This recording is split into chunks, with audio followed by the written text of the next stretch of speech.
different cases of the manifestation of the saving power of Master of Medicine Beryl Radiance Tathagata.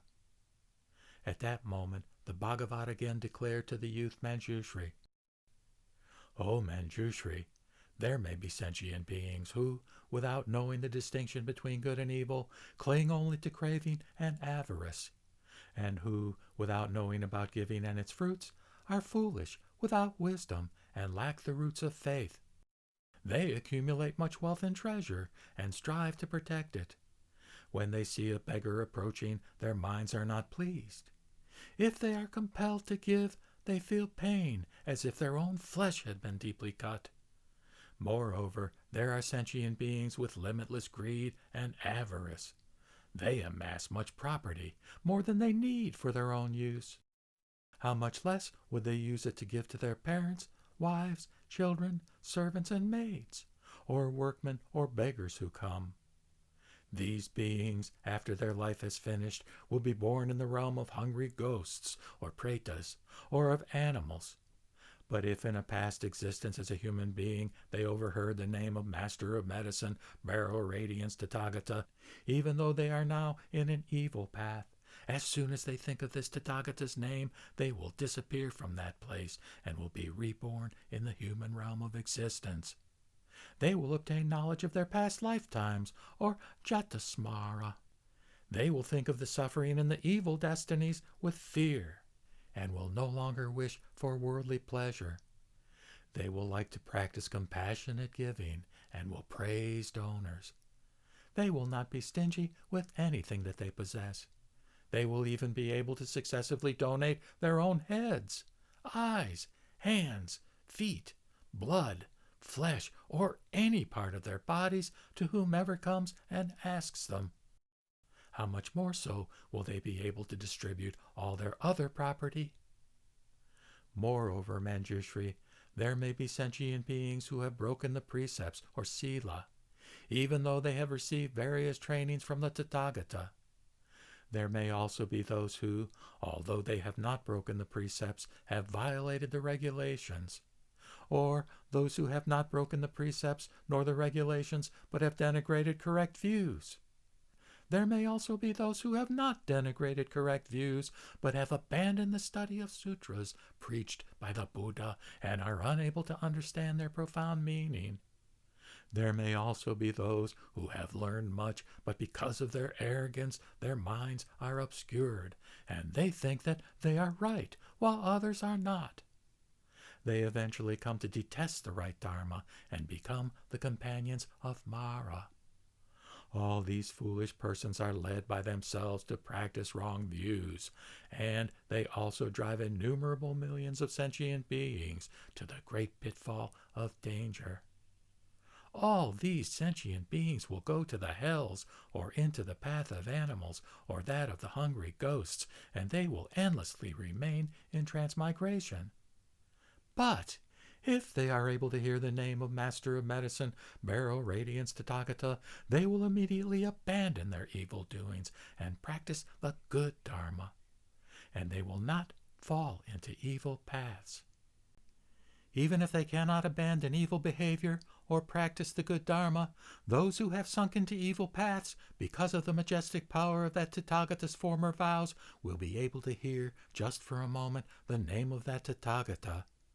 This will be enough to cause them to be reborn again in the human path when their life in the evil paths comes to an end.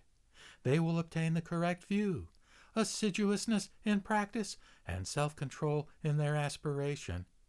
Thus, they will be able to abandon the householder's life and enter the renunciant's life in the Tathagata's teaching. They will receive and maintain the basis of the training, and they will not violate the precepts. They will hold on to correct views and learning, and they will understand the extremely profound meanings of the teaching. They will be far from arrogance and will not denigrate the right Dharma. Thus, they will not become Mara's companions. They will gradually practice the different bodhisattva practices and rapidly attain completion of the path to enlightenment. Moreover, Manjushri, there may be sentient beings who are stingy, jealous, self-praising, and who defame others. They will fall into the three evil paths and undergo various kinds of violent suffering for innumerable thousands of years. After having undergone such violent suffering, after their life ends, they will be reborn in the human world as oxen, horses, camels, or donkeys. As these animals, they will always be beaten and whipped. They will always be afflicted by hunger and thirst, and burdened by heavy loads on their backs as they travel the roads. If they are able to be reborn as human beings, they will still be of low and humble status, taking orders from others to serve them. They will never be free. But if in a previous life as a human, such a person ever heard the name of the Bhagavat Master of Medicine, Beryl, Radiance, Tathagata, because of this good cause, he will remember it and take refuge in that Buddha from the bottom of his heart. Thanks to the Buddha's divine power, he will be delivered from various sufferings. His faculties will be sharp. Wise and learned, he will always seek the excellent Dharma and meet virtuous friends. He will completely sever forever Mara's net and break the shell of ignorance. He will dry up the river of defilements and will be delivered from birth, aging, illness, and death, and from misery and distress. Moreover, Manjushri, there may be sentient beings who like to have disagreements with others, who argue with them and make trouble for themselves and others. Through deeds, words, and thought, they commit increasingly worse acts. Evolving thus, they constantly act in a harmful way, even to plot to kill each other. Summoning the spirits of mountains, forests, trees, or charnel grounds, they kill various sentient beings and take their blood and flesh as sacrificed offerings to yakshas and rakshasas. They write down the names of their enemies or make figures of them on which they lay curses using black magic. They enchant and cast spells on their enemies and practice evil magic, invoking necromantic demons or vatalas in order to break their lives and destroy their bodies.